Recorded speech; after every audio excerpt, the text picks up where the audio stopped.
تا د غټرین مشکل په ژوند کې دا وشته نه پوهېدلې چې شی وکړې داسې وخت په تا باندې راځي چې ته بالکل په ژوند کې یوازې شي ستا خپلوان دوستان ورونه ملګري مجالس هر څه شی وي تا څه شی وکړل چې تا خپل ذهن او دماغ موضوع ساتلی او حل لار ځان ته پیدا کړ ما کله هم په ژوند کې د ستړیا احساس نه دی کړی یا د ناامیدۍ احساس مې نه دی کړی چې ولې ما سره داسې کېږي یعنې فقط چې با امیده اوسې مثبت فکر وکړي او تغیرات په خپل راځي انسان یعنې وایي چې زه د دې څیزونو مستحق نه یم ما سره دا وشول دا په ما باندې ظلم وشو د دنیا دا قانون په ما باندې ظلم وکړو انسانانو په ما باندې ظلم وکړو نن ما سره ځوان دای لیکوال اسامه جوهري صاحب مېلمه دی او پوښتنه به دې کوو السلام علیکم السلام الله دې درته راوله مننه ډېر مننه اولین پوښتنه مې دا ده چې تا په ژوند کې ټول نه غټرین مشکل څه و چې هر کله یو انسان په دنیا کې ژوند کوي د مختلفو حالاتو سره مخ کېږي او تر ټولو غټ مشکل زما په خیال باندې د انسان لپاره هغه دا وي چې د ژوند تېرولو سلیقه نشي پېژندلی په اوایلو کې چې څونه په ده باندې وخت تېرېږي د دې لپاره تاوانونه ورکوي د دې لپاره مشکلاتو کې واقع کېږي غلطۍ کوي دردونه تېروي تکالیف تېروي ورو ورو د ژوند د سلیقې سره ځان برابروي یا د ژوند سلیقه برابروي زما په نظر باندې دا یو مشکل سوال و تا د غټرین مشکل په ژوند کې دا وشته نه پوهېدلې چې شی وکړې چې څه شی وکړم ژوند څنګه تېر کړم مسایل څنګه حل کړم زما مخې ته مشکلات راځي هغه مشکلات څنګه یو مسلې مثال ماته راکړه لکه مثال په اوایلو کې ما ته غټ مشکل دا و چې زه خپل اقتصادي ژوند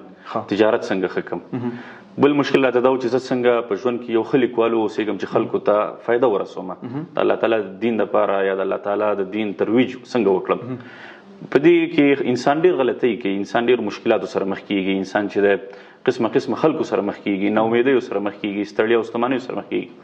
نو په دې سلسله کې د خپل ځان یا خپل مایند کنټرول ساتل خپل ځان چې دی ریلیکس ساتل همیشه دپاره خپل ځان ته امید ورکول موټیویشن ورکول خپل ځان ته یو نوی ژوند ورکول یو نوی پیل کول یو نوی هدف ټاکل یا خپل هدف باندې مستقیما پاتې کېدل دا چې د انسان نه خامخا وخت غواړي انسان لپاره مشکل ترین کار په څو کلنۍ کې دا مشکل ته مخامخ شو تقریبا 18 کاله عمر سره زه دې حالت سره مخ شوم او اوس څو کلنۍ وبخه تقریبا 22 کاله عمر د زما دا د اصلي عمر دی که ځاني عمر دی ځکه اکثر ښځې په دې خفه کېږي چې خپل صحیح عمر اصلي عمر دی دا ماشاءالله ډېر ښه دا مشکل دې حل څنګه کو اصلا داسې د انسان چې د کومو مشکلاتو سره بار مخ کېږي بیا مخ کېږي هغه مشکلاتو سره عادي کېږي بالکل دویم نمبر خبره دا ده چې انسان کله هم د مشکلاتو سره مخ کېږي په دې مشکلاتو کې یو څیز د ده دپاره ډېر مهم وي ځکه ته کله نه کله داسې حالاتو سره مخ شي چې انسانان د تا نه لاس واخلي تا ته څوک آیډیا نشي درکولی تا سره څوک ښېګړه نشي کولی تا سره څوک مرستې نه کوي څوک لاس نه درکوي څوک د ځان سره نه فیصدي پارټنرشپ دا څیزونه هم نشي کولی تا سره داسې وخت په تا باندې راځي چې ته بالکل په ژوند کې یوازې شي ستا خپلوان دوستان ورونه ملګري مجالس هر څه شی وي خو ته به په خپلو مشکلاتو کې یوازې څه چې په تا باندې تېرېږي په هغې کې به ته یوازې په دې وخت کې تا دپاره لازمي خبره ده چې ته خپل دماغ خپل ذهن څنګه مضبوط وساتې څنګه ته مقابله وکړلی شي تا څه شی وکړل چې تا خپل ذهن او دماغ مضبوط ساتلی او حل لار ځان ته پیدا کړه زما په نظر باندې یعنې ما چې کومه فارموله یا کومه طریقه اختیار کړې ده هغه شاید چې د ډېرو خلکو دپاره مفید وي یا ډېرو خلکو ژوند کې چې د مثبت رول ادا کړی شي هغه دا ده چې زه د ډېرو مشکلاتو باوجود بیا هم هر سهار راپاڅېدلی یم په یو نوي امید باندې راپاڅېدلی یم ما کله هم په ژوند کې د ستړیا احساس نه دی کړی یا د ناامیدۍ احساس مې نه دی کړی چې ولې ما سره داسې کېږي حتما یو رڼا به درته وه چې په رڼا مطابق پاڅېدلی مثلا یو کس یو ځای کې ډېر وړوکې رڼا وګوري قدم ووهي هغه ته رڼا ورته غټه شي ستا رڼا څه وه همیشه دپاره یو خو دی چې د الله تعالی مرسته وي د الله تعالی مرسته دا په میټریلیسټک یا په مادي لحاظ سره نه ضروري نه کله نه کله ته د الله تعالی نه مرسته غواړې امداد غواړې هغه ته د یو آیډیا په شکل کې تا سره مرسته وکړي که ته په خپل ژوند کې شاته وګوره ډېر داسې مسایل دي زما په ژوند کې چې کوم ډېر داسې مسایل دي هغه ما په خپل ذهن باندې نشو حل کولی خو ما ته به یو نګاهاني یو آیډیا راغله یو خبره به راغله ذهن ته یو مسله به راغله هغې یو وړې آیډیا به چې دی زما ټول ژوند بدل کړه زما د ژوند دغه روح به بدل کړه نو هر کله چې زه به سهار کې راپاڅېدلم ما به چې د ژوند پیل کوو فکر به مې کوو چې دا کوم مسایل په ما باندې دي یا زما په ژوند کې دي دا د یو گیم په حیث باندې دي لکه څنګه چې په هر یو گیم کې اولنی گیم اسانه بیا ورپسې سختي بیا ورپسې سټپ وایز نیکسټ لیول هغومره سختیږي